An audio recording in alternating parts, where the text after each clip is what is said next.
Through the Noise with your host, Ernesto Glucksmann. All right, Dr. Palmer, we're live. Thank you for joining me. I I plowed through your book, and so it was quite a read. You are Dr. Ian Dexter Palmer. You're the author of this book, The Shale Controversy, and I hope it actually looks okay in the video. And among other books, let me sing your praises a little bit. You have been working in energy for 30 plus years. You spent 18 of those as a fracking engineer for Amoco Corporation and British Petroleum. And then another additional, 10, 15 years doing the energy consulting, educating communities about fracking, about all of it, right? Did I get it right? Did I aim the right amount? Yes, that's right. Mm-hmm. So your book, caught my attention because I don't know much about the energy sector, to tell you the truth. I'm just barely scraping into the scene of this, massive industrial in expensive, processes that have been transformational to our country and to the world. And so I've been, I have my own preconceived notions. I had my own thoughts about what I think we should do about climate change. And I think your book did a wonderful job laying out the current state of the scene without falling too far into one bias or another, right? Was that your intention? Just on that on the was book itself? that was deliberate. Yes, I got into fracking. Just a little background to present to lay persons, and then earthquakes came up in Oklahoma. I used to teach in Oklahoma, and so that caught my attention. I thought, I'll make some presentations on fracking and earthquakes. And so I, Rotary and groups like that, they lapped it up. I mean, it was very successful. This was several years ago. The earthquakes reached their peak in 2015, actually, so it's a few years ago. And then global warming came along, and I thought, well, why not? I'd never really thought too much about it, but as a scientist, I was intrigued, and I thought maybe I can extend my little presentation into global warming. And that's how the book came about. I gave a few presentations and decided I'd write a book. And I, as a scientist, I think I disliked extremist views. And so I thought, I'm going to try to write a balanced book, an unbiased book. And so my book starts out with fracking, pros and cons, basically. Interesting because in a place like Dallas, I would ask the locals, I would tell them that I have a presentation on fracking. They would say, well, is fracking good or bad? And and in Dallas, of course, you're in the central corridor of the oil and gas. What's the answer for them? Right, and so they wanted me to say that fracking was good. And so but I said I actually present both sides. And then I remember once I went to Durango, Colorado, where there's a lot of liberals and environmentals, and they asked the same question. Oh, you better. They wanted to hear me say fracking is bad. So I realized that, okay, we're polarized and really on fracking. And well, guess what? It's a bit the same on earthquakes. When I extended the book to include earthquakes, there's pros and cons there too. And then, of course, global warming, the same thing. And so the whole book, I really tried hard to present a balanced view, the pros and cons, in a legitimate way, unbiased way.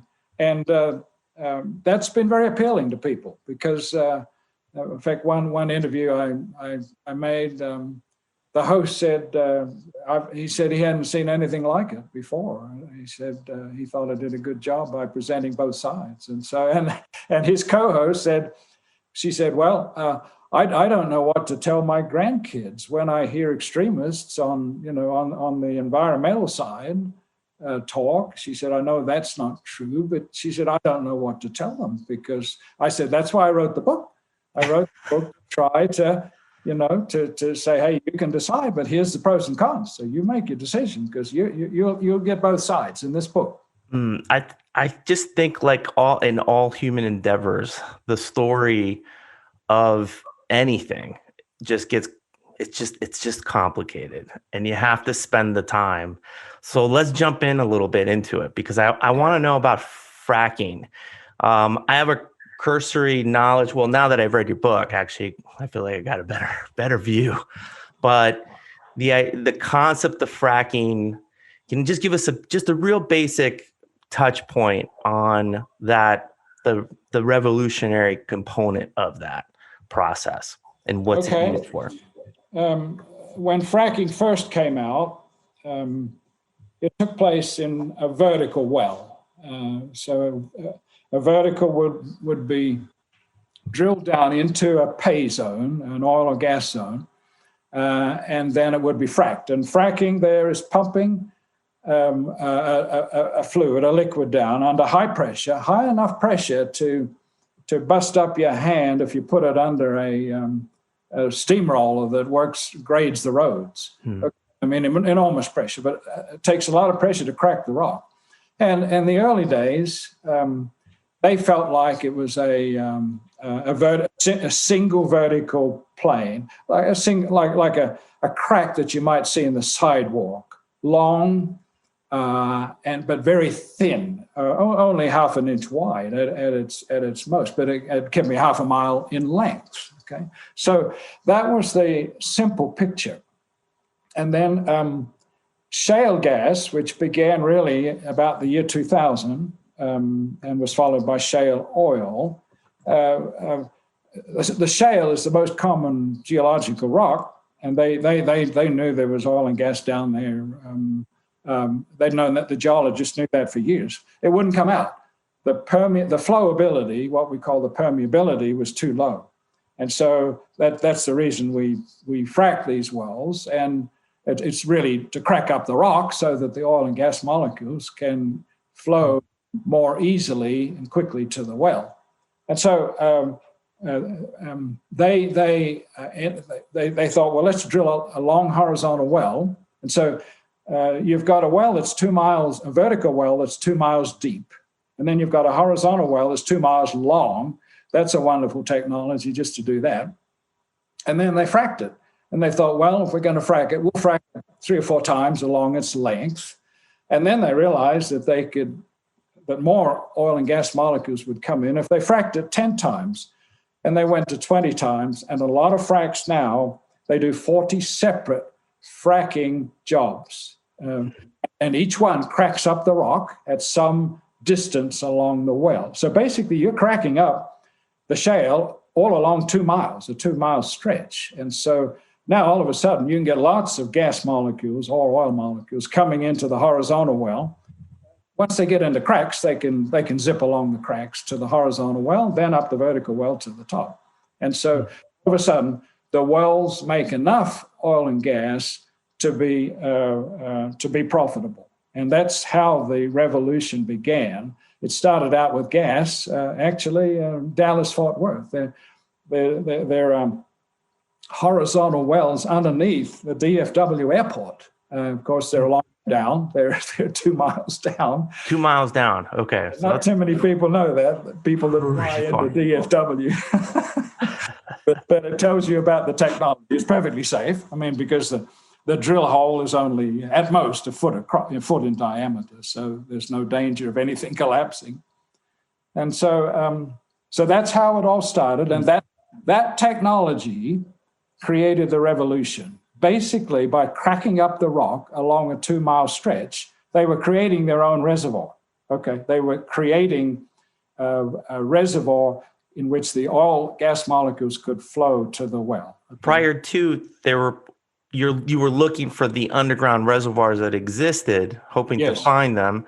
Yes. But then you realize this rock, this shale containing all this stuff under enormous pressure. Yes. If you could just crack a few pieces, then the water molecules the oil energy molecules could find a way through to the well. That's it. Well said. Well said. That's beautifully said. Yes. Yes. I got a question. Can I add one other thing to this? Sure.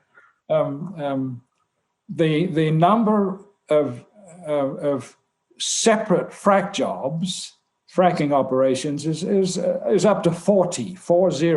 Okay, each one you pump water under high pressure, and you pump a little sand, and the sand is to keep the cracks open.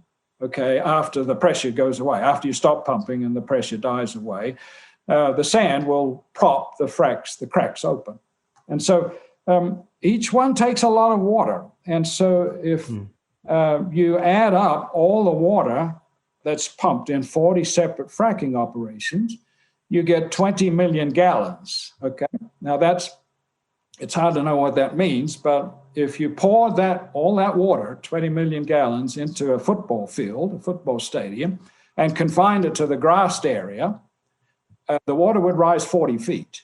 It's an enormous amount of water, 40 feet higher than a typical house, or as high as a typical house, of water over the grassed area in a stadium. And that's just one well.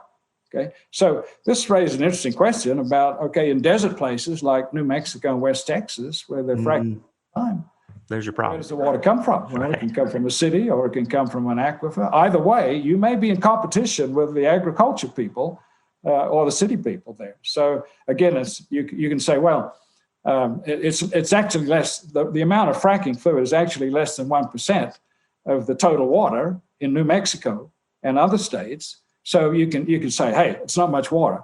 Agriculture takes 70%. On the other hand, if you're a rancher down there and you see all this water being used and it comes out of an aquifer, then you say, wait a minute, hey guys, you may be draining my aquifer. So it's pros and cons once again. I see.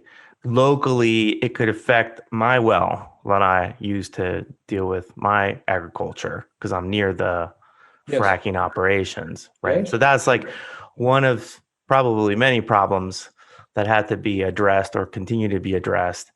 And I guess your book goes into great lengths into the disposal of some of this water, right? Yes. There's an issue. There's some issues there. But before we jump further there, I wanted to ask you, because I've been dying to ask, is I get the idea of drilling down into the ground, but how do these guys actually bend the 90 degrees to then drill horizontally? How do they do that? There's two ways to do it. One way is just they have just special motors that can kind of, if the radius is large enough, the radius of the curve, they can steer it. Okay, I don't know the exact mechanism of how they steer it, but they can steer it and they can monitor it. That's the usual way of doing it. Another way to do it is you can kick off from a vertical well. You can just cut a hole in the side and you can just go 90 degrees out there. And then the water pressure, how, I guess there's some kind of the spinning portion of the well that helps bring the drill bit then there's a gear in there that helps push it into the side. Right. It must be right. Exactly. Again, it's an amazing part of the technology. And that technology has revolutionized really U.S. oil and gas production.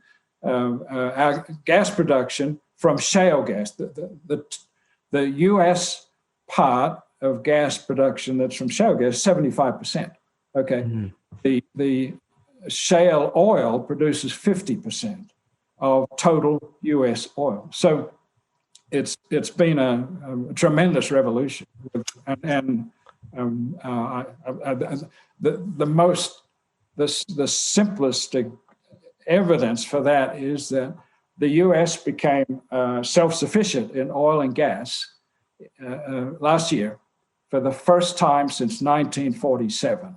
President Obama said it'll never happen. President Bush said it will never happen that the U.S. will become self-sufficient because we had to import so much because we use so much. There's such a demand in the U.S.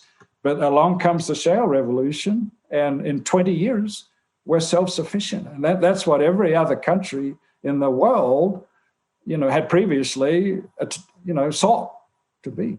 I mean, it's hard to understate that's the significance. I know in your book you go to great lengths to sort of relate it to it, but you're talking about we would be in a world where heating, if we didn't invent that, do you think 2020 energy costs, that's something you should probably work out on the back of a napkin, but energy costs would have definitely been higher for everything. Yes. Yeah. I did make a rough calculation that since 2006, when we started we started importing less oil due to the shale revolution, between 2006 and 2020, when we were no longer importing oil, we saved $2.3 trillion, which is $2,300 billion. So somewhere we saved the country $2,300 billion that would through this shale. So, I mean, the numbers are huge. You reference in your book several times that in a sense, we're all kind of addicted to the energy usage of these technologies at the moment. It's hard to give me a sense of the size of the extraction industry. How many people roughly are employed, and then perhaps how many people benefit as side suppliers to those people? Yeah, I think I'll give you a couple numbers. As I recall, the peak employment, direct employment by the oil and gas extraction industry was 175,000. Okay, since then we've had a couple of layoffs, and it's the last number I think I saw was more like 120,000.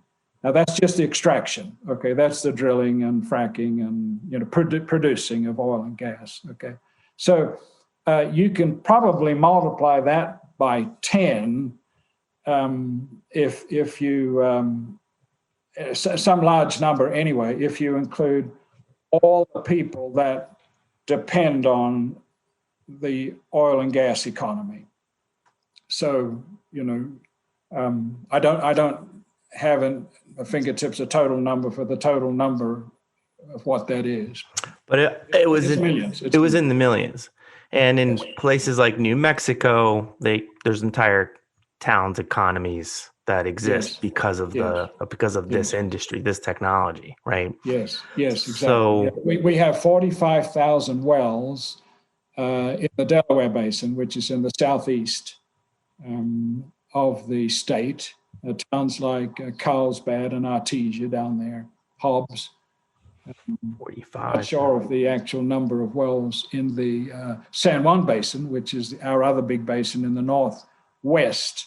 But it would have to be, it's got to be even more than that, I think, because that basin's been around 100 years. And what's typical cost of a well? Wondering, like, if I was, I'm trying. I was about to say.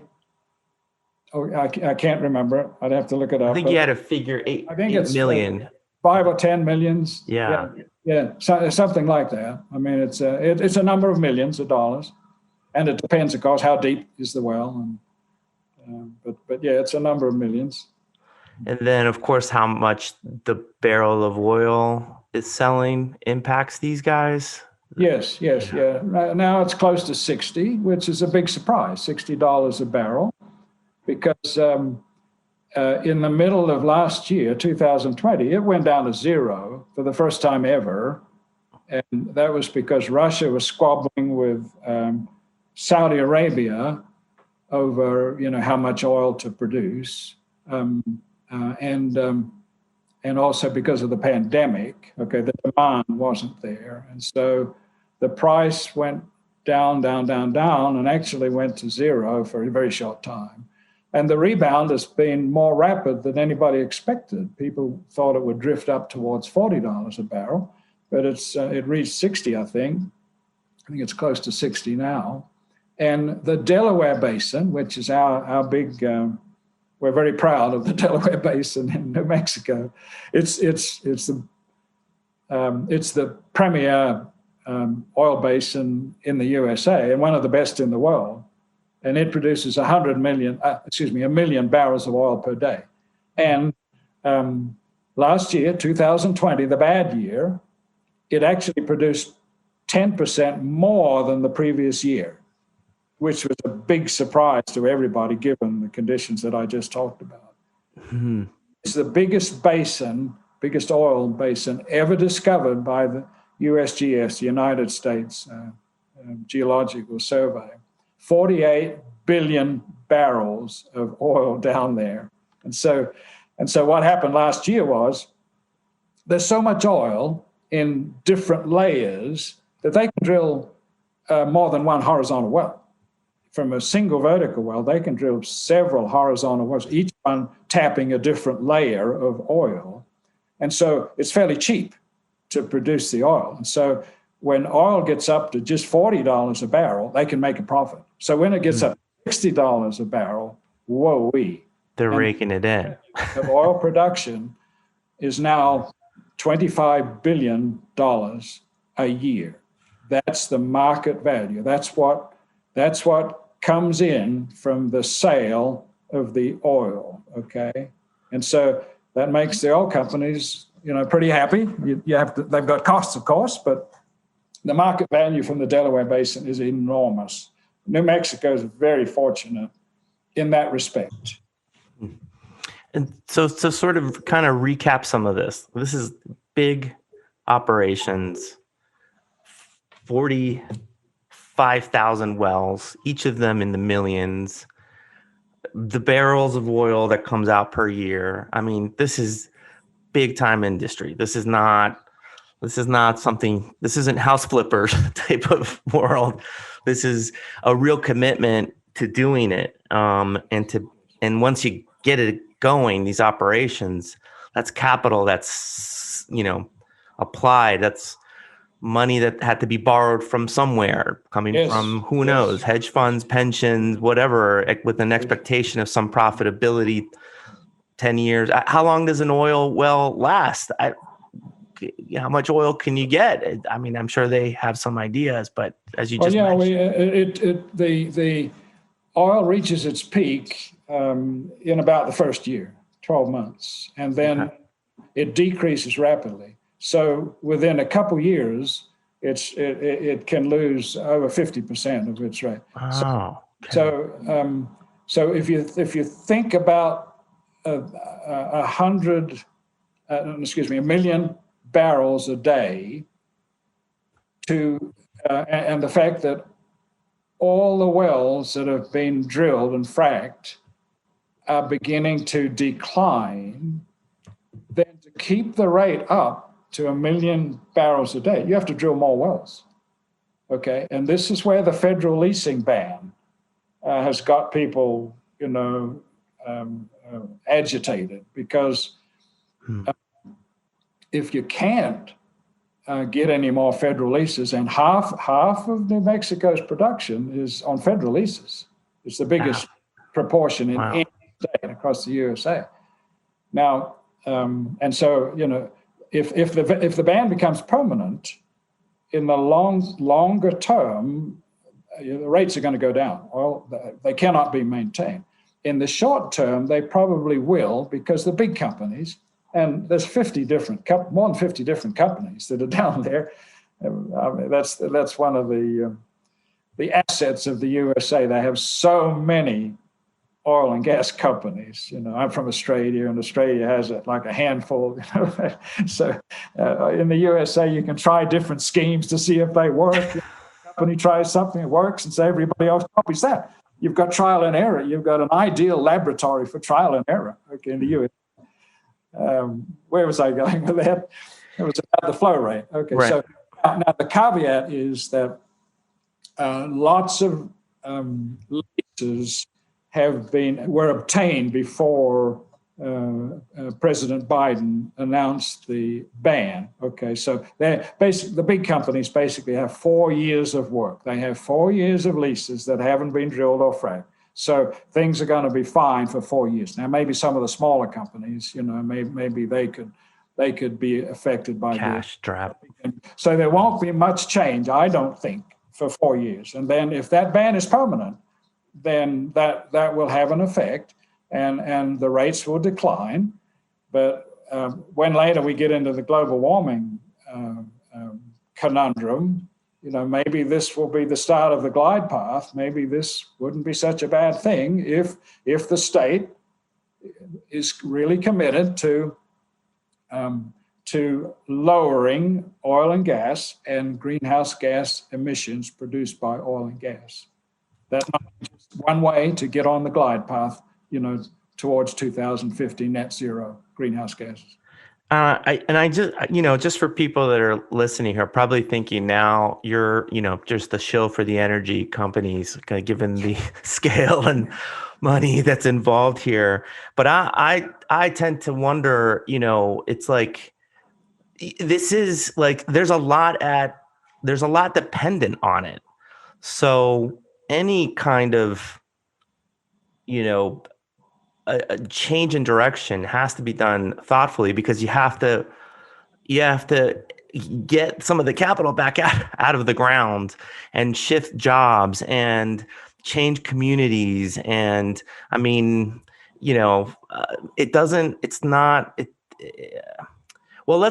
let me back up a little bit. That's just how I feel about that stuff. I think on a practical level, it's just too difficult given how much has been invested, so, but even beyond that, let me ask you this, because in your book, you kind of go through these sort of paces of like, all right, well, there were these earthquakes, and you explain what happened then, in Oklahoma, they were basically, the wastewater was getting pumped back into underground areas, maybe higher up by seismic faults, and that's like adding liquid slick to something that's going to then cause move and then cause an earthquake, and lots of disasters, learnings, hard lessons, people affected by that and as that process. But you have this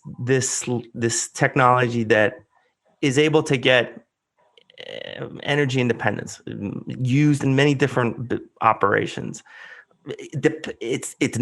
We're all turning light switches. We need this thing right now because this is what we have, right? And cheap oil and gas. And it's cheap. It's not, it's gas for heating our homes, right? Cheap plastics, that we use every day. So, but then your book kind of shifts. There's this, you go through the different solutions to some of these common, like when there were stories about some of the early wells had gotten into the water aquifers, and there's all kinds of issues there. But it's been understood, and it's basically, as an extraction process, as a getting the oil out, it's very safe. That's it. It just is on that. If we're just looking at that, but then you go into the global climate change side, and the book starts to change, just starts to take a different note. And I'm wondering, since I have you here and I can actually ask the author, like, where was there a moment in your past while you were going through, you were an engineer at Amoco, you were then doing some consulting and then some teaching and really trying to understand from a scientific perspective this tool, this technology. Was there something that hit you where you're like, wait a minute, this is a different class of problem now. This is like on a different level. Was there a point in time that you can recall that gave you a sense? It's an interesting question, because initially when I worked in fracking, never thought about the environment very much at all. It was more about interpreting the frack jobs, the pressure, and what were the fracks opening up the reservoir as well as we thought. And then I began to give classes on fracking technology with George King, a colleague from Amoco days. And he talked about the environmental segment of that. And I listened to him speak, of course, because we gave the class together. And I thought, oh, okay, there is another side of this, okay. But it was fairly muted, I would say, because and then earthquakes came along, and because I knew people in Oklahoma, because I lived there, they were talking about, getting rocked by a large earthquake while they were in bed. And I thought, and one plaintive friend of mine said, we've got to, Oklahoma has to find out what's causing these earthquakes. And I thought, they don't know what's causing the earthquakes. And a lot of people on the street said, it's got to be fracking. I mean, fracking, you can blame fracking because there's lots of things that were not well talked about. Okay, we didn't make public what chemicals we put in fracking. We weren't transparent enough. I'm speaking generally about saying that the fracks stay in zone. They don't grow up to the aquifers, and so people just said, "Hey, the fracks are growing up and polluting, contaminating the aquifers." They never do that. In shale gas, they're down at 8,000 feet, and the aquifers, where they do the fracking, and the aquifers are up at less than 2,000 feet. And we've measured those fracks. We know that they never grow up there. Way deeper. Say, well, wait a minute, but sometimes those aquifers get contaminated. It's because the well hasn't been sealed properly. They sent the casing outside the casing to the raw rock, the host rock, and if you don't do that properly, it can leak, and stuff can leak up and pollute. As the part that you're going through, the part of the well that goes through the aquifer. And so with the earthquakes, okay, well, it's got to be the fracks. They're fracking each horizontal well. They're blowing rocks, right? So it's got to be it's causing the earthquakes. Well, guess what? Fracking does cause micro earthquakes. They're too tiny to be felt at the surface of the earth. And we actually use that technology. We can measure them. We can see where these little tiny pops occur, like snap, crackle, pop, and we can outline how the frac grows, how far up it grows, down, etc. And so, but they're micro earthquakes, okay? The earthquakes that can be felt at surface are magnitude 3. Okay, or greater. And the biggest one in Oklahoma was 5.9, and that's almost knocked people out of bed. Okay, yeah. So that really caught my attention. And then to finally answer your question, people announced that by measuring the carbon dioxide in the atmosphere, that it had gotten up to 11, it's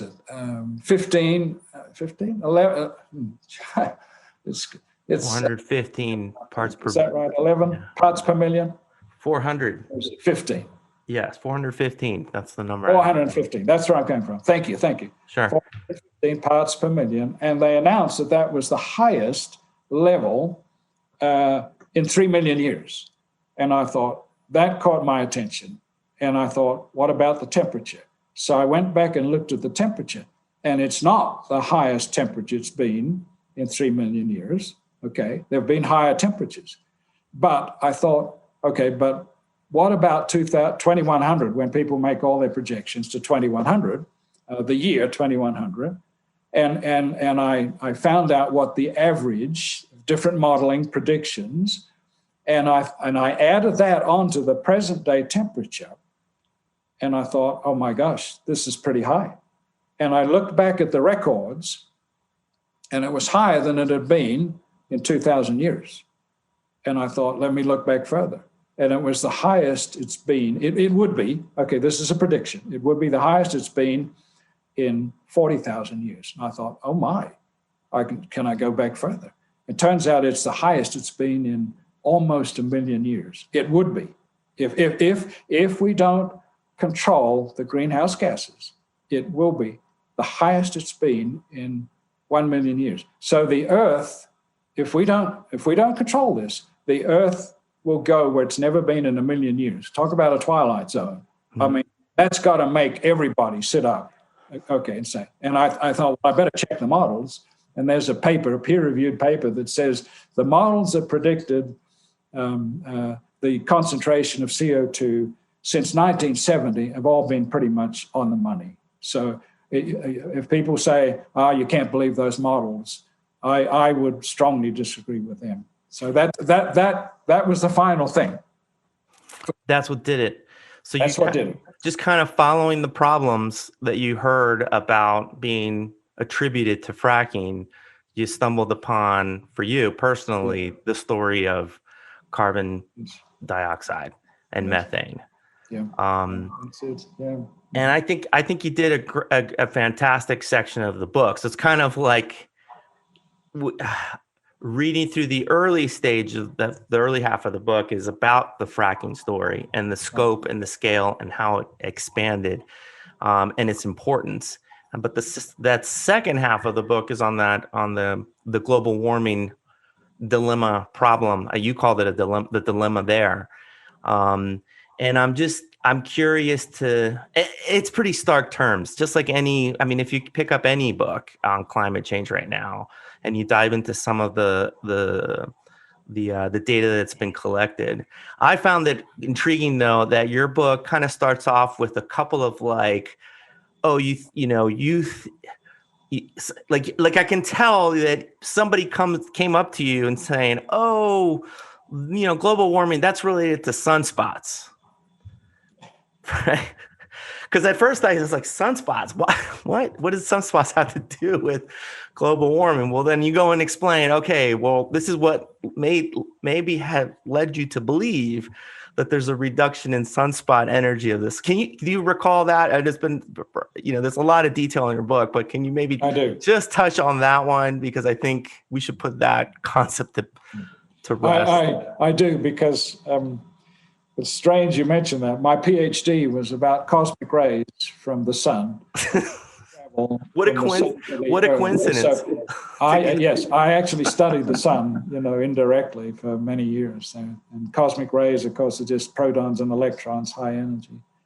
And so when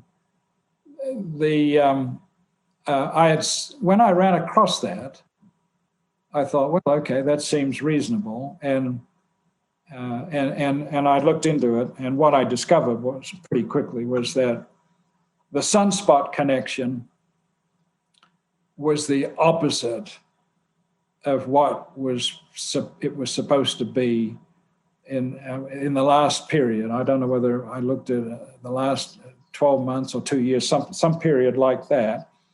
The sunspot connection was the reverse of what it should have been according to that theory. And so that just destroyed it. I mean, that destroyed the theory. I said, there's a cycle. Okay, if the theory is right, then it's dominated. The theory was that the temperature is supposed to be falling. That was the sunspot. The sunspots, let's see, I've got to remember which way it goes. So there's a cycle on this. Yeah, I'll give you a chance to collect your thoughts. Yeah. The sun. No, you fill it in, because I'm forgetting which way it goes. But tell me. There's a cycle in sunspot activity from the sun that they thought perhaps that added more energy to the Earth's atmosphere, and it is a cyclical. There's some cyclical process to that for 11 years. Yes, 11 years, and then. So we were just coming off that 11-year trajectory. We're like, oh, look, you can, for the past 30 years of this sort of recording or something along these lines, as the sunspots increased, Earth temperature increased, and the sunspots decreased. You can notice a decrease. So somebody said, well, that's just related. The global warming is related to sunspots. But as of the last, and you mentioned it's like 2015 or somewhere around there, there's been a decrease in sunspot energy. There's been a substantial uptick in Earth temperature. So it's not connected. There may be it's the opposite. It's the opposite trend. Yeah. And if that is a legitimate effect, then it's overruled. It's overwhelmed by warming, global warming. Due to the concentration of CO2. Okay. Right. And it was easy to rule that one out. Okay. So, and there've been other suggestions too. I mean, this might make you smile, but I was meeting with the pastors in my church and for a lunch, and the pastor that helped review associate pastor that helped review the pastor's sermons was a top-line physicist in Sandia Laboratories here in the town. And I quizzed him about global warming, and he said, "I don't believe it." And I said, "You don't?" And he said, "Oh no." He said, so I mean, I was stunned because this is a top-line physicist. And so, of course, since then I've discovered that there are people who consider it a hoax still. Okay, but when I looked at it, and I looked hard as a scientist at all the evidence I could find, and one of them is that the high rise in the carbon dioxide parts per million we talked about, that hadn't happened for 3 million years, and the rapidness of the rise is much more rapid than the previous geological cycles have been. Okay, so that's another piece of evidence. So everywhere I looked, I felt like I couldn't find anything that altered this conclusion that global warming is due to CO2. Some natural causes or some kind of cyclical thing that the Earth is going through. It just doesn't, the evidence just isn't there. Like, you're really stretching to try to make it all align. But then when you look at simply the hockey puck type of volume of carbon in the atmosphere, I think you used one analogy that really helped understand the idea of how many metric tons of carbon we basically as humans put into the atmosphere. And I think your analogy was if you could just collect all that carbon, you'd have this 1.5 inches thick of carbon coating around the entire Earth per year. That's aerosolized into the atmosphere. I've never heard that before. I think that one's. That was a part of my intention in the book was to put numbers on it, like on the fracking where the water rises 40 feet over the grassed area. I think people relate to numbers, so long as you don't overdo it. But if you can give numbers like that I mean, say telling somebody you use 20 million gallons in every frac, people don't know what that means. The water rises 40 feet, and so. It's the same with the layer of CO2, okay? And the fact that if you go, I'd never heard anybody say about the temperature that the twilight zone, if we don't do anything about, if we don't abate the greenhouse gases, that the temperature and the CO2 will be where the Earth has never been for 1 million years. I had never heard anybody say that. And I just looked at the plots, and that to me that's pretty attention-getting. I think in some ways it's a little terrifying because it's like, how can any one of us actually do much about it, right? Is that initial feeling, and then you kind of like when you I don't know, when you feel like if you got a bad health prognosis that's terminal, you kind of have to there's two ways of handling it. It's just either face it or or maybe just ignore it so you can just try to forget that it exists, right? But at the end of the day, that doesn't make the problem go away. It's there. And I think, it's been a while that I've been listening to, reading materials, reading just articles about climate change. And just simply for me, over time, I've come across just more and more body of evidence that, forget about debating whether this is happening. It is happening. It's happening. But it's where we're debating perhaps is how fast, and it's happening not from like a great perspective. It's we may be underestimating how fast it's going, right? So like if you were to think, I never like, for example, the analogy of trying to pin something at the end of the century. In 100 years, it'll be, 2.5 degrees Celsius. No one thinks in 100 years. You and I won't be here in 100 years, so who cares, right? But that's not how it works, because you're effectively, there's going to be a lot of really uncomfortable, difficult stages along the way to this point if we don't do anything, right? Yes, exactly. And it's already happening. My example there, California fires, they're on a schedule. You can, if you have some kind of service or product, I've mentioned this before, some kind of fire protection service thing, you can schedule your advertising and location to what's going to happen out west every year. That's a problem. That's not a good thing. And for you it was Australia, I think you mentioned, was a big component, big chapter. Well, again, there are pros and cons, and people do argue that forest management has contributed to the fire intensity there. And I think that's a part of it. But I saw a plot recently of the billions of dollars that was spent on extreme weather events. I think it was USA, and over the past 5 years, the last 10 years, of course, the hottest decade. But in the last 5 years, the amount of billions of costs for these extreme weather events, rose very rapidly. And there's a very interesting article that came from it's a Christian NGO group who monitored disasters across the world, not just in the USA, but across the world. And for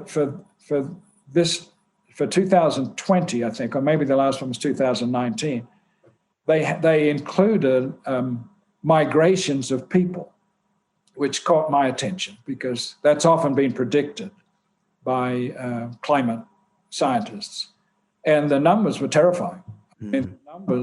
So I called them up and I said, do you have the numbers for the year before? And they don't. They've just started adding the migrations, population migrations. But I said, this is a very strong message you're sending. And he said, I appreciate the compliment. And so I made a note to see if I could find any earlier data. So, but that was, just the last few years, and this brings me back to Australia because I was there in 2019, and my brother said, let's go four-wheeling. So we took this four-wheel drive Jeep up into the outback of South Australia, and it was in drought, and it surprised him. This was August, which is the middle of winter down there in Australia. We didn't see a blade of green grass, and he was astonished. I mean, I was too, but he said, I can't believe this. And he lived like 50 miles away. And so we walked up one creek bed. We saw a lot of dead kangaroos, which made me cry. And we walked up one creek bed, and there were little conical holes in the sand. And apparently these kangaroos with their front paws were scraping out the sand to try to get a drink in this dried creek bed. And there was a little water we found up further. And that made me cry to see that. I thought, these kangaroos are dying because of this drought. So then eventually I came back to the USA, and that's when the fires began. And in South Australia, we were on the tip of that drought that extended all the way down to the southeast, Sydney, and down towards into Victoria. And when those fires took off, they were so bad that people were standing in one town on the beach, on the coast. They were standing in the water to avoid the heat. Unbelievable. And over 1 billion animals were killed in those fires, the worst ever. And there's a map in the book that shows at that time the fires all over Australia and dots. The whole of Australia had fires in a 2-week period.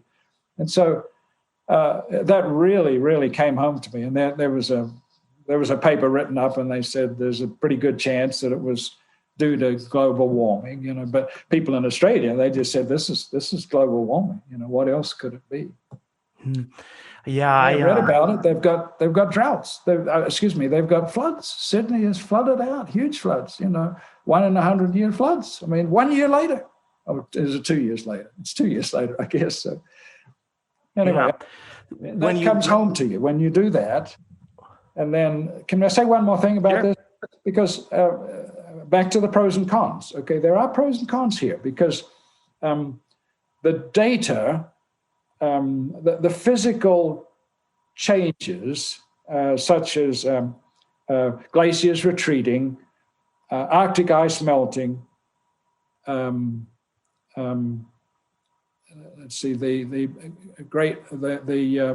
reefs bleaching. Those things are well established and well measured. There's no question that they're increasing. They're all worsening over time. But if you look at extreme weather events such as droughts, wildfires, tropical storms, and hurricanes, they don't show much of a trend for worsening up to 2016.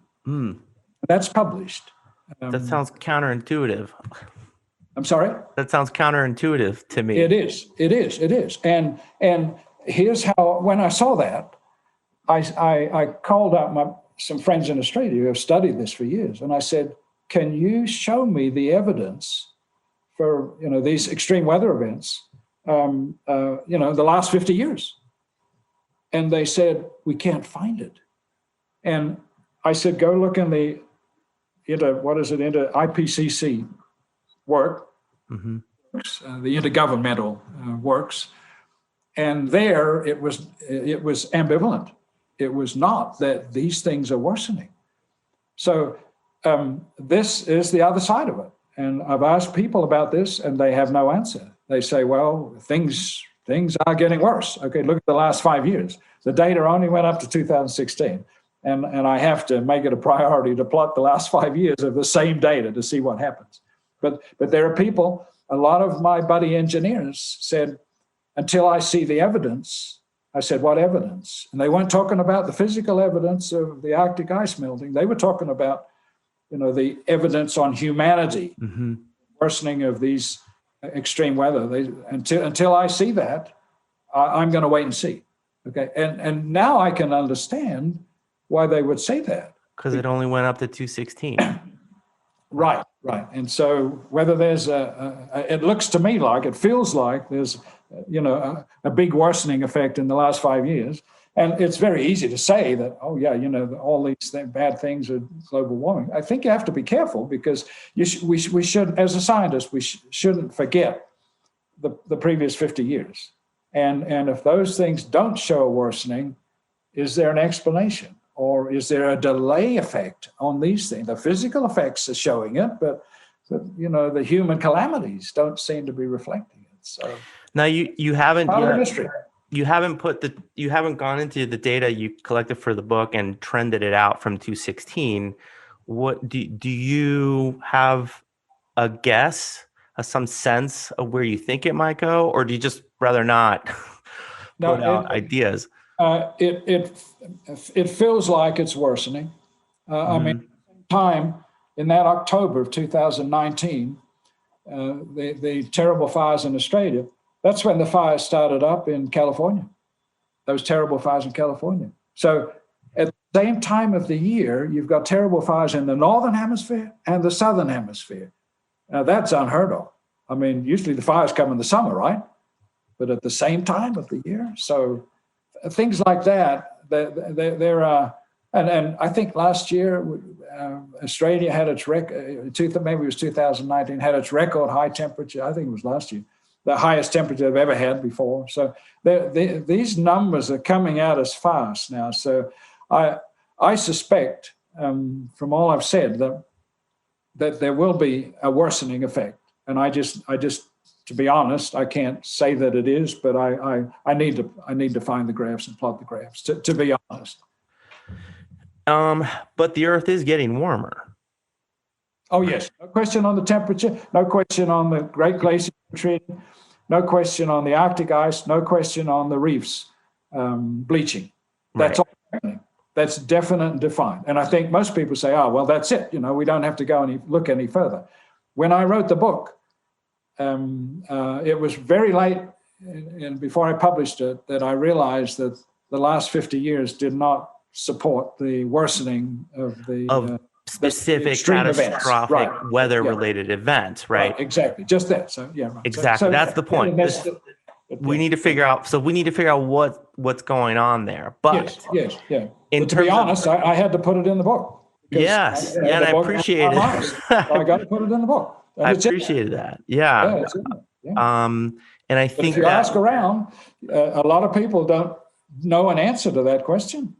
And there's whole books written about the fact that there is no worsening effect if you plot out the extreme events. Right, but I did have when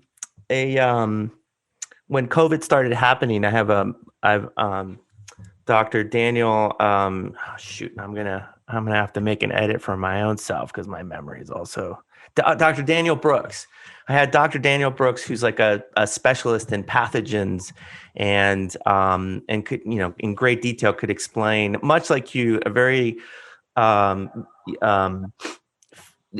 factual perspective of what the virus, coronavirus, what we were seeing, what was the likelihood of something going. But one thing that struck out to me about what he talked about was that as weather patterns are changing, they're not maybe causing perhaps more tornadoes or hurricanes coming at you, but there is a warming and a lack of usual freezing of certain areas. Like here, I live in the Washington, D.C. area. There's like, it did snow, but then the next day it's 60 degrees, right? And it's like there's quick ups and downs that when I was much younger, it didn't feel that. I felt like in the wintertime, it's just cold for a while. And then in the springtime, the warmer weather came back. But part of that movement, it means that less, and there was another, I forgot her name. I'll have to go back. But there's a couple of episodes where I've learned even further where this lack of frost killing enough like mosquitoes, as an example, in certain areas means that the mosquitoes stick around longer, which means that they're a vector for certain types of diseases. And since they're not killing them, then they're going into new areas where the hosts, us animals, aren't used to the types of infectious parasitic diseases that they can bring. And so he was prognosticating that we're going to see more. This coronavirus isn't, he called this the shot across the bow. They're looking at it from a systemic risk as temperatures change and insects migrate, or live longer in areas where they're not supposed to be, then the animals that are there suddenly become new hosts for new diseases, which then jump into human beings, right? That's I'm sorry, did you finish? No, go for that. Excellent point. Biodiversity, I did not get into that. I didn't have time or room to put that in the book, but there's certainly evidence of biodiversity, of changes in population, movement. Yeah. That spooked me out. Those kinds of concepts. Yeah. Here in the Southwest, I'm in Albuquerque. People have said that the river is lowest it's been in 30 years. Okay. And I've been here just 13 years. Okay. So, and it looks to me like we're going downhill. I mean, it is worsening here. The drought situation is worsening. A few weeks ago, Mexico was at 50% exceptional. 50% of New Mexico area was an exceptional drought, which is the highest over 2 years. Okay. Had some recent snows, and that may have changed a little bit, but it just seems like it's getting warmer. The runoff of the snows is less and less. We had a big one like 3 years ago. It was an enormous runoff, but before and after that, we had drought. So one big year doesn't alter this gradual trend downwards. And that's what, I would say that. So I think there's a local effect here, okay? Mm-hmm. When I mentioned the worsening of the extreme events, I was talking globally, okay? And I should have said that, okay? So those graphs that I saw were global, okay? But if you pick California and the West Coast wildfires, I think you may get a different story there.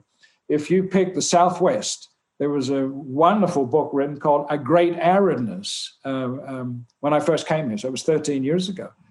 Everything he said in that book seems to be happening, and he was coming from the global warming perspective. And so I think there in the Midwest, I have a lot of friends in Tulsa, Oklahoma.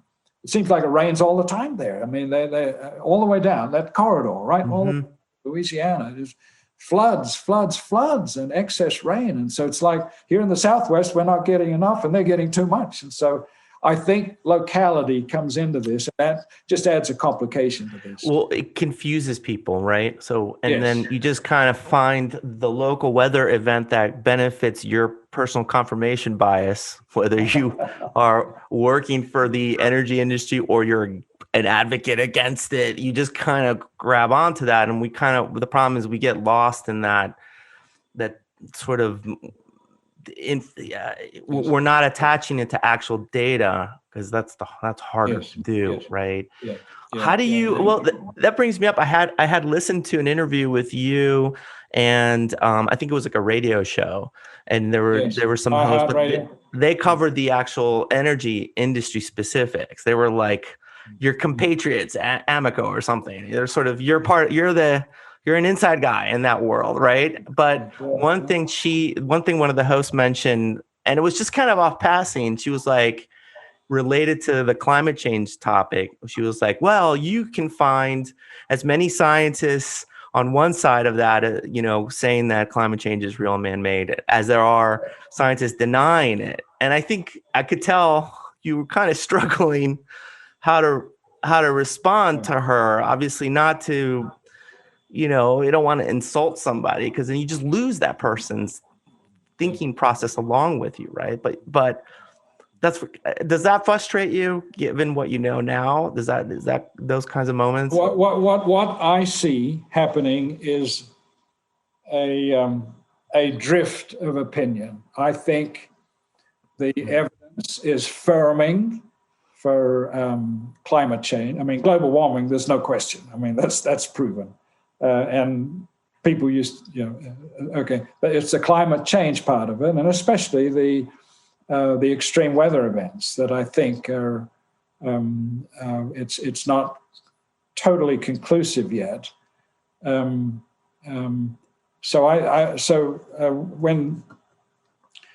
there was an example I was trying to pull out here, and it went from my head, but anyway, it'll come back to me. So. Well,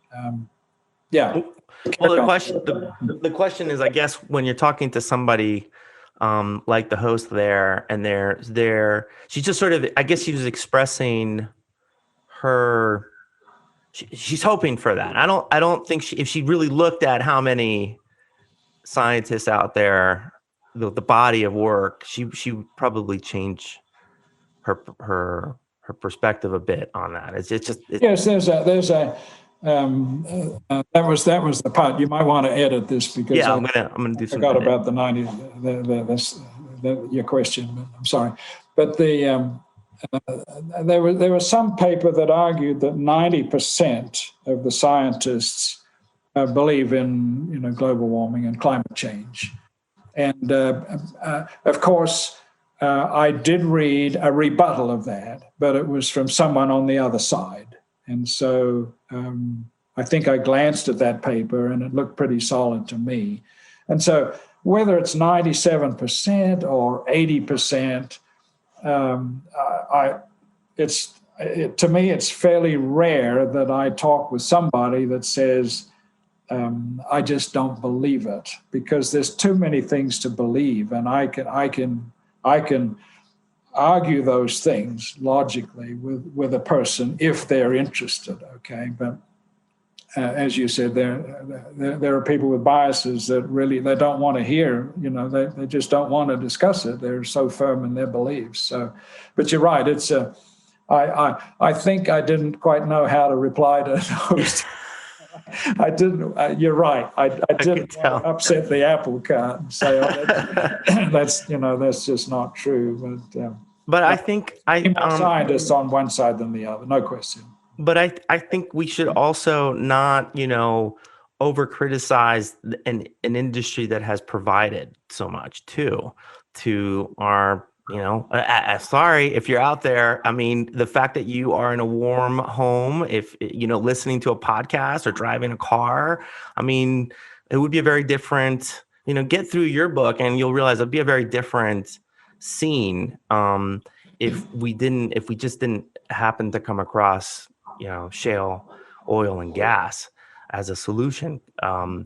But I just think that there's like FUD is the word, right? The kids on the internet, fear, uncertainty, and disinformation is always easy to throw in and muddy the waters. It's just always hard to then actually dig into what data, and you've like the numerous sources and like what you've the graphs you've pulled from multiple agencies around the world. I mean, it's just it paints this picture like, yeah, this is a huge problem, and don't have time to explain it is the way I would think of it to somebody who just wants to be staunchly believing that it's not a big problem, right? Because we have to move on at this point. We have to figure out, how do we transition an energy sector?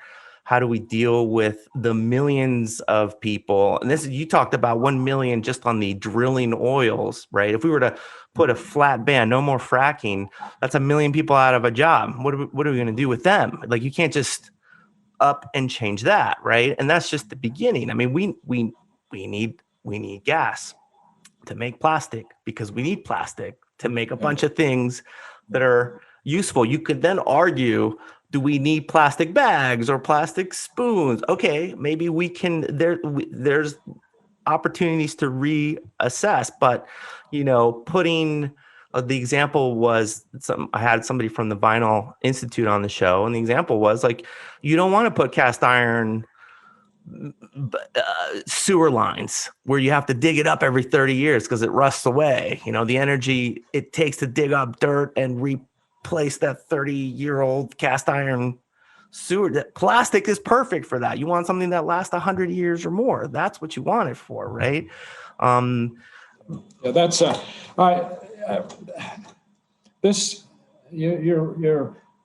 you're absolutely right. The benefits of oil and gas to the USA and the world economy are underestimated, I think, underemphasized when we get into this discussion.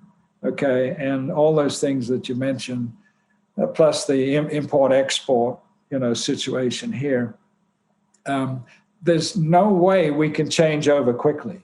Okay, when some of the extremists say, "Hey, we need to do this by 2030, or the Earth's going to blow up," that's ridiculous. As Daniel Yergin says, it's the oil and gas economy is $87 trillion. Okay, it's decades to change that over. And I'd like to just chat a little bit about this glide path, which is I've been thinking about that a lot, and it follows on from what you said there.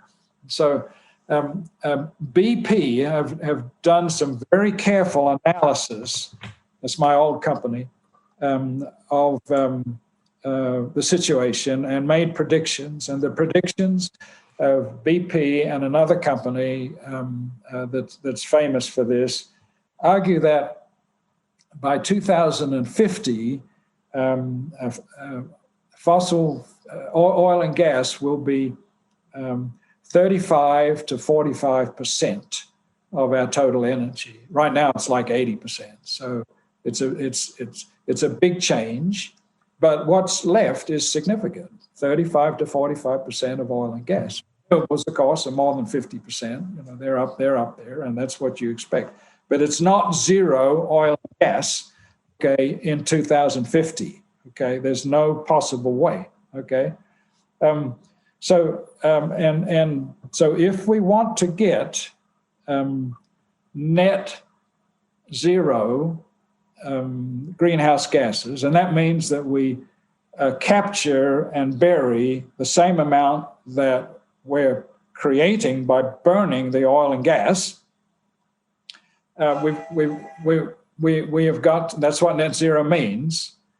We have to forge ahead with carbon capture and storage, and that's becoming a very active area right now. Okay, and that's going to have to become a lot more active, but it is scalable to do that. In other words, we inject CO2 into the ground, and a lot of it stays down there. Okay, and so we will have to have that or some other unfounded technology to keep us at net zero by 2050. Okay, so let me just say that my perception of the glide path, okay, it's a glide path if oil and gas are now at 83%, and we're going to end up down at 35 to 45% by 2050. Okay, that's what it comes from one of the senators here in New Mexico who called it that.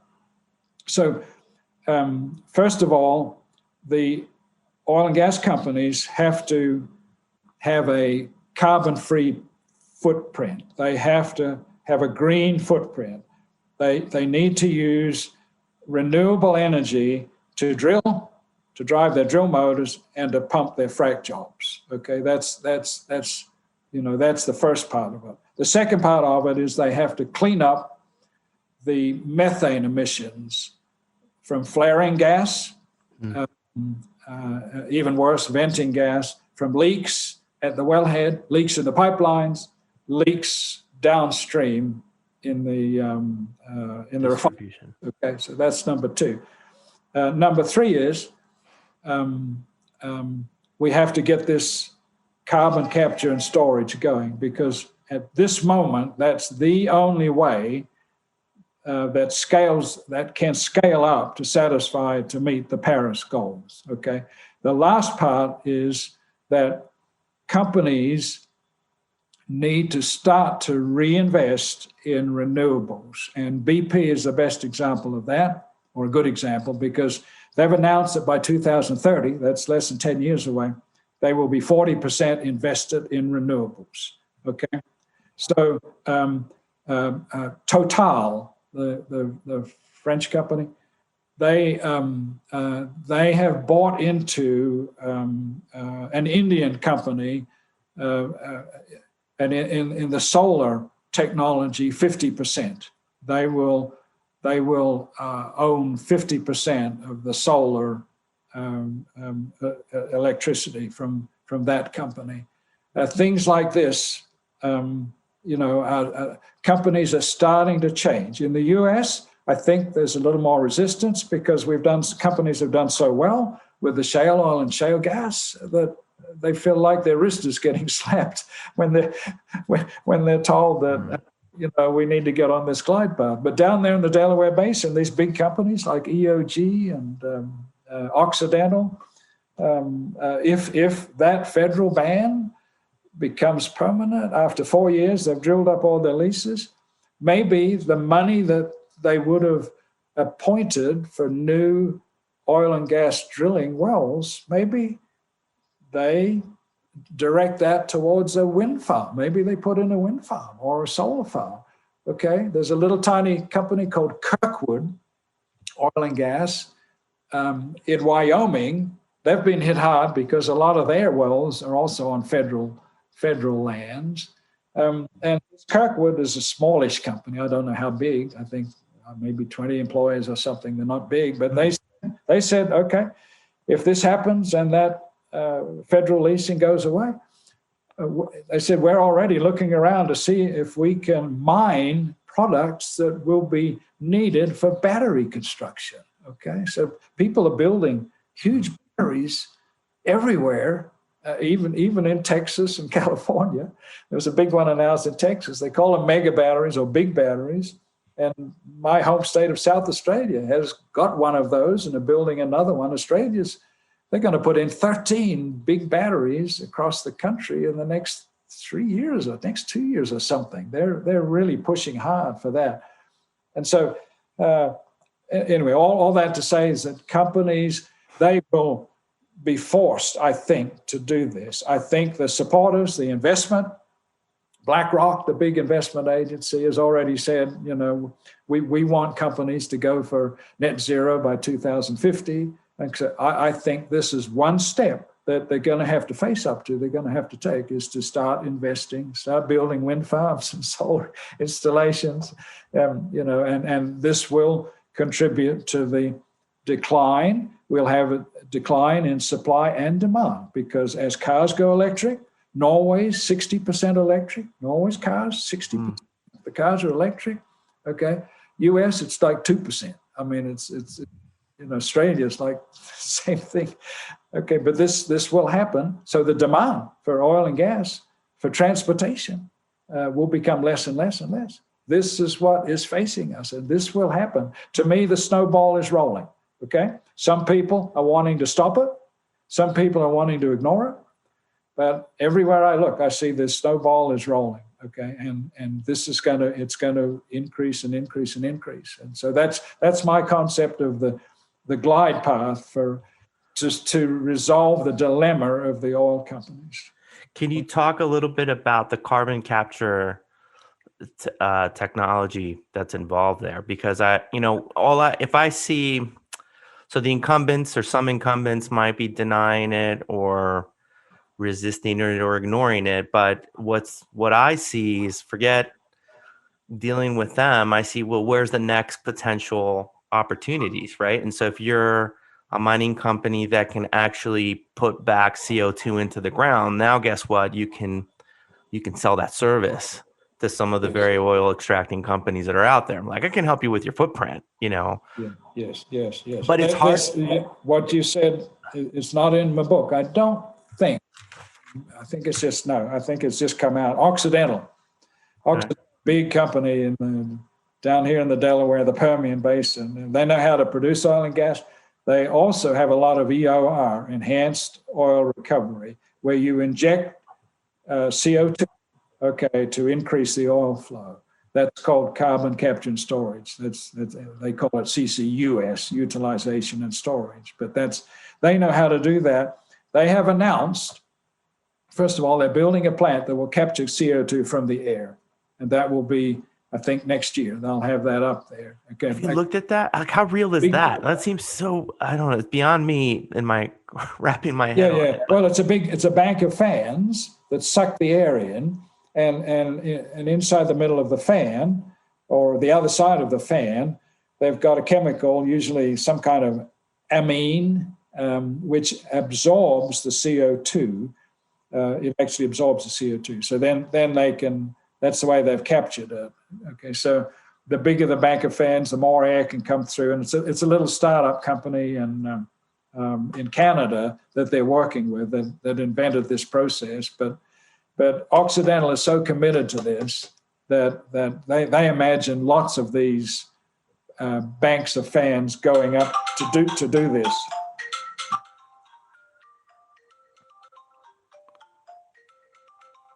Sorry, my phone went off there. That's okay. So Occidental are dedicated to this. They're the most forward-looking of the U.S. companies. They have committed to net zero greenhouse gases by 2050, which will include the products that they sell. This will include the burning of the oil and gas that they sell. And that is really an aggressive position. I mean, a lot of the companies aren't willing to say, yeah, we'll commit to net zero greenhouse gases by 2050.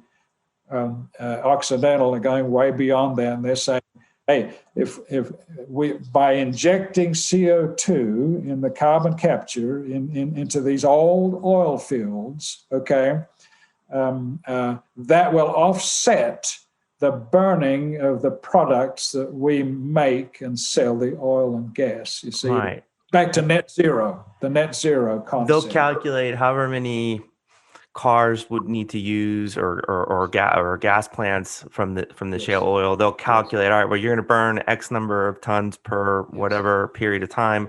That means we have to capture just as much and put into the ground.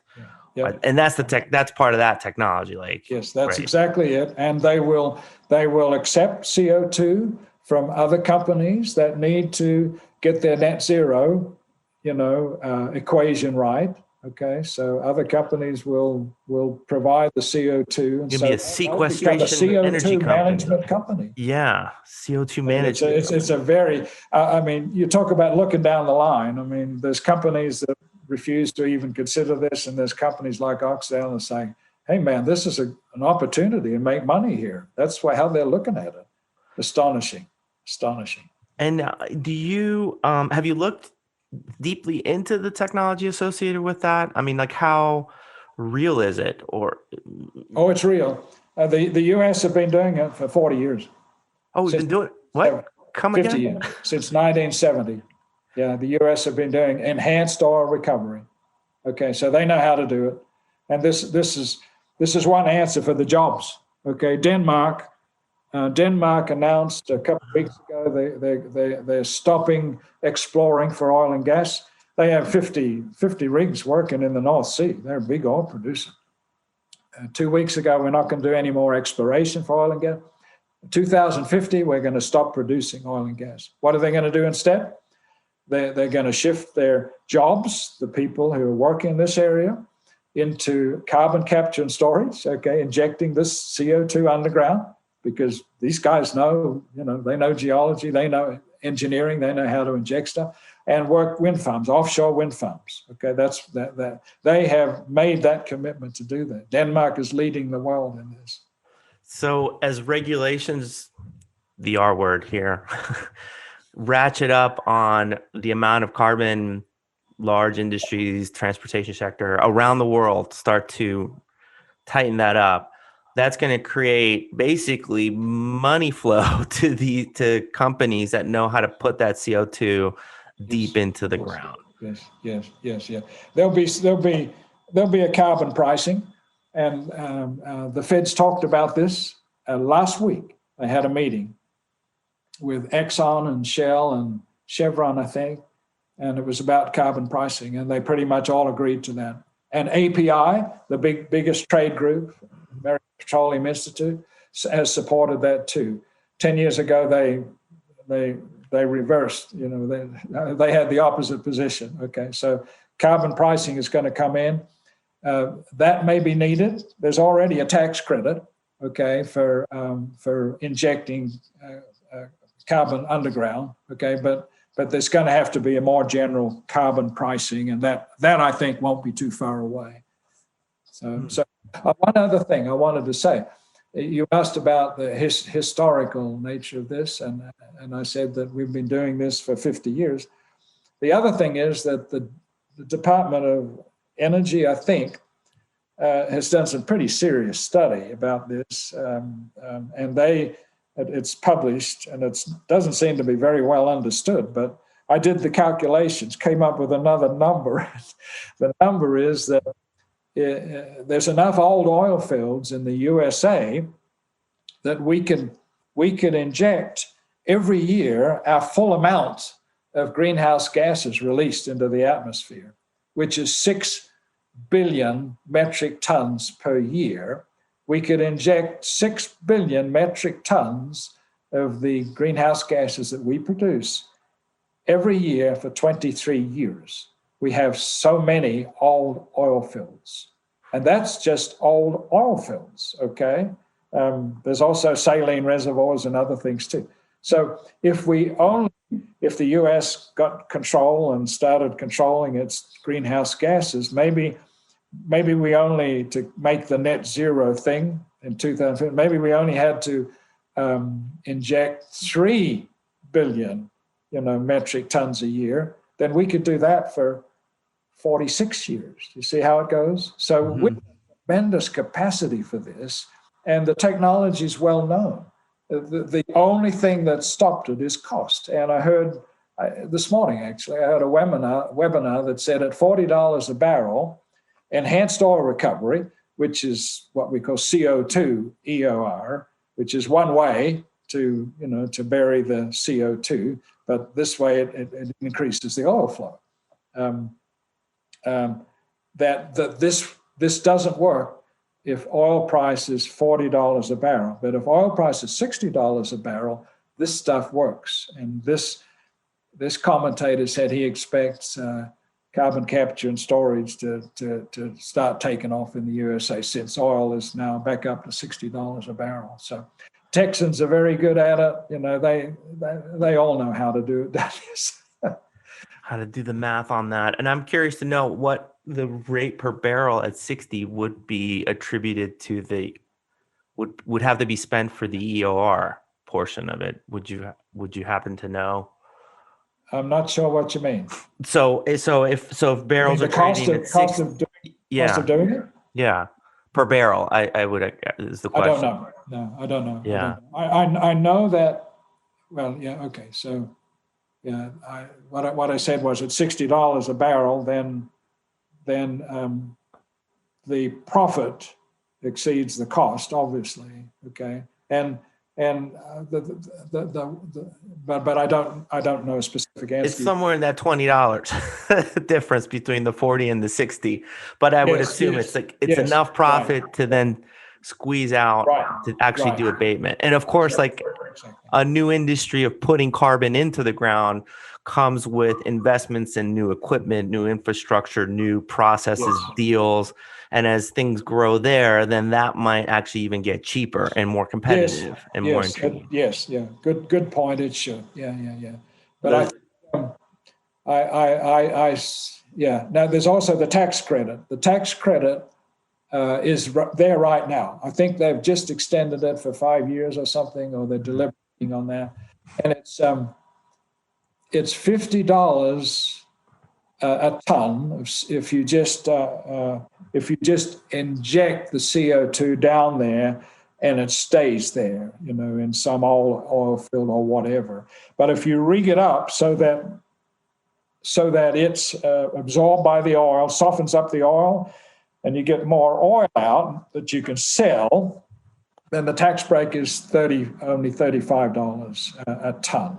So there's two different, but the tax, from what I'm hearing, that tax credit is probably enough to really get this thing moving. To light a new cottage. We'll see rapid increases. What's that?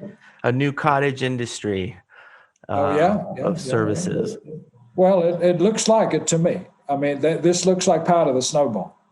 Well, my argument is on all this is, you could also just not do anything, and then the pressure will come because climate is gonna keep getting worse, and the impacts and the ancillary, it's gonna affect you. So the question is, do it now while it's a new venture. It's innovations, we have to figure all that out. It's hard, but there's an opportunity to capture market share there. Or you don't do anything and things going to get worse. And then you're going to be scrambling at a much higher rate to deal with it. Right. Yeah.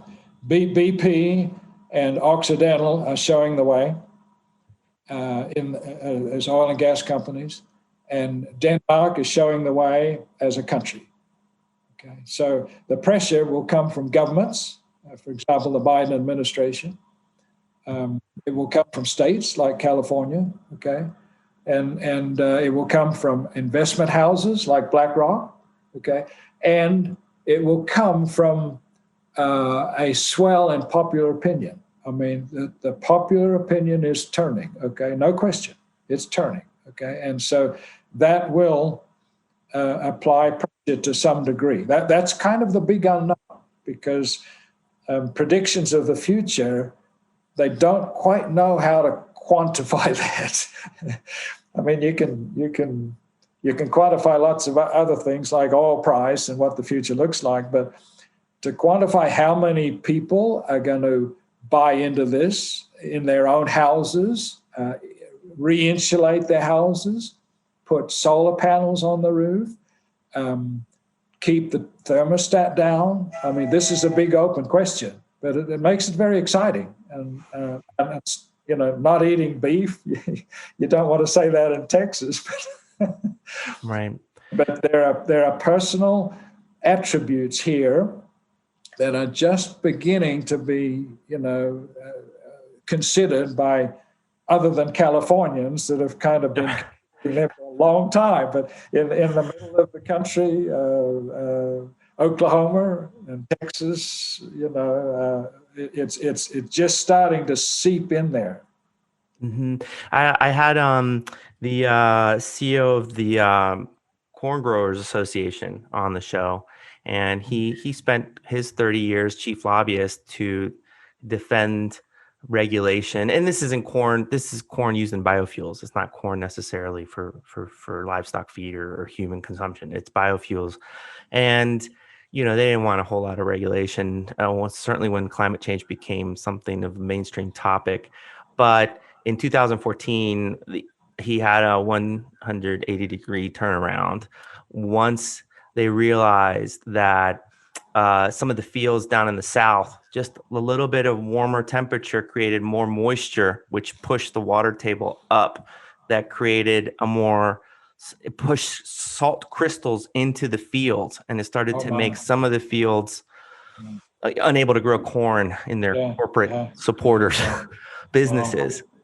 And that's when they realized, shit, we have a problem here that we need to figure out what to do. So once I've heard that, I kind of that's my point of change, where I started thinking, okay, this is going to definitely affect every industry, everyone, every person.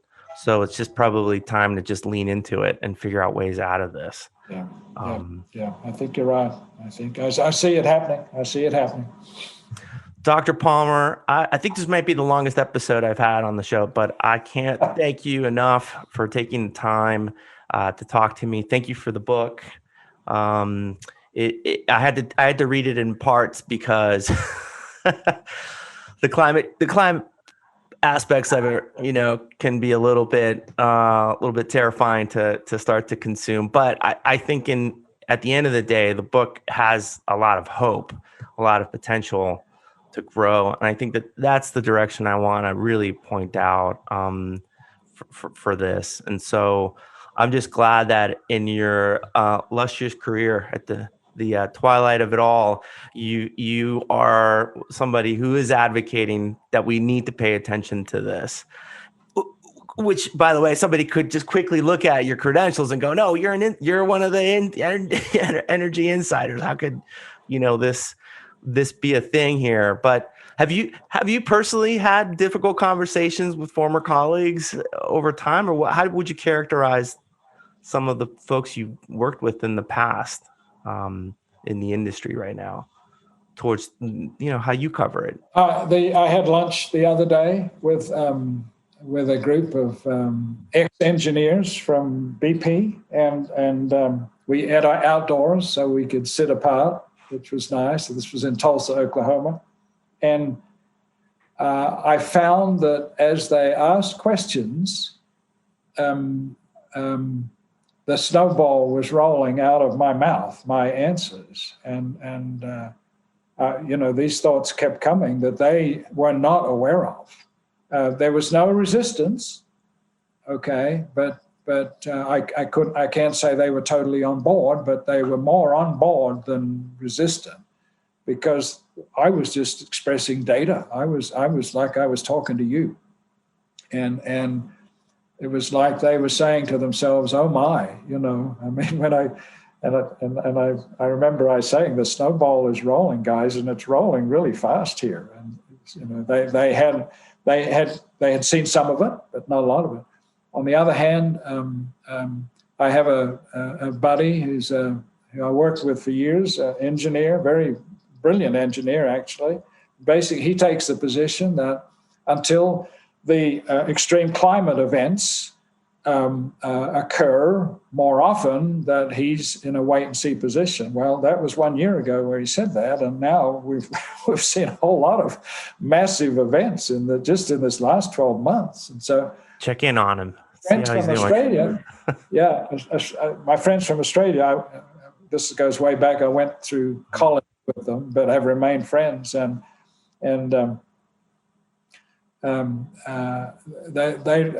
one of them was a little bit angry about my book, and he said it's just about fracking, and fracking is all wrong. His position is so strongly on the environmental side that he said, "Why are you writing a book about fracking?" Well, because that was my career. Okay, and I said, but if you take the time to look in the book, you'll see that there's pros and cons. I put the pros and cons in there. And he's one of the guys that I asked about the last 50 years of data and how come that doesn't show a worsening, and he had no answer to it. So a whole range of opinions. I gave a talk in my house once, and a group of people, they were dancing friends actually, came in to hear that. And when I was talking about fracking at the beginning, one of them whispered behind my back and said, "Yeah, what about all those chemicals in fracking that kill all those people?" And I said, "Can you show me the data on that?" And I said, "Unless you can show me the data, right now we're not going to get into that." But I said, a lot of that, it was just an emotional outburst, okay, from somebody who just so far to that. So a whole spectrum. I think there's a shift, though. I'm sensing that there's a gradual shift as the snowball rolls here, and people are saying, are feeling like, maybe I wasn't completely right there. Okay, maybe I need to, but it's so hard. You mentioned before. I mean, it's so hard. People don't want to admit that they were wrong, and so they tend to want to justify their position rather than standing back and saying, "Let me take a fresh look at this. Maybe I haven't right." It's tough. It's tough. I mean, you dedicate your life in a career. You're a young person. You just kind of think there's some jobs. You kind of like engineering. I don't know. There's this path of living through, and then suddenly, after many years of being in it, you're confronted with some harsh reality that this is not sustainable. And it's going to change on you, whether you like it or not. It's going to change. That's probably the only constant we have, right, as human beings on this earth. I have a good friend who's, I think, is very mature about this. He's elderly, but he says he was the one that said to me, "Everybody wants to think that they're right," and he said, "I have tried to learn all my life. And so if something comes that maybe disagrees with my opinion," he said, "I will stand back and I will look at that, and I will try to look at that in an unbiased way." And he said, a very humble tone, he said, and if I find that I'm wrong, I will always want to admit that. But it takes that maturity, to be willing. It takes a stoic philosophy to be able to take the reality, the new assessment, the new perspective of what reality awaits. But I think through that process, there's opportunity and a more compelling, interesting future. So I don't want to land on the typical narrative of the doom and gloom, because that's just not really helpful at the end of the day. Oh, I see a lot of optimism. When I look at companies like BP and Occidental, I think, wow, that is the definition of proactive. I mean, they have really, stepped over the line and said, "We're going to do this." And so it's fascinating. It's absolutely fascinating to compare them with people who just keep on not doing anything about it. And there's a whole raft of companies and people in the middle. I mean, it's a fascinating time. Yeah. Well, Dr. Palmer, I've taken up enough of your time. Thank you again. The book, if anybody's interested, is The Shale Controversy. by Dr. Ian Dexter Palmer. It's a great book. And it's on Amazon. On Amazon. It's a compelling book. I think it's worth anybody who's interested and curious about how this all ties together. It's just a worthy read. So Can I add one other thing, Ernesto? Sure. Can I add one other quick thing? I have a website, and it's called Ian Dexter Palmer, my full name.com. DexterPalmer.com, and that talks about the book in there and gives a lot of the interviews. We'll link it in the show notes, and I just hope that somebody that's listening to the show, that's working with some other association. I don't know if you do any speaking events still, Dr. Palmer, but I do. Yes, I do. But just reach out. I think you're. I think the book is great. So thank you so much, Dr. Palmer. Let's do this again. Check in on that friend of yours about who's waiting to see. Maybe his tune might change. If not this year, maybe next. But well, thank you for inviting me. I've really enjoyed it, and you have a great mind. And I love the cutting through the noise. I think that's something that I have tried to do without understanding what I was doing. But I love that concept. I give you kudos for that. I appreciate that. It's partially cutting through my own noise of my own mind, trying to understand this world, right? It's just trying to, and how you gotta lean on experts like you that can give us a better sense, a calm, non-hyperbolic way of explaining, like, okay, this is reality and this is how we can get through it. So thank you so much.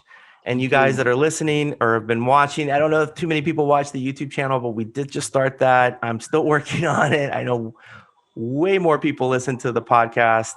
Thank you all for listening. Take care, guys, and we'll talk some more again. Thank you, everybody. For more episodes of Through the Noise, go to throughthenoise.us.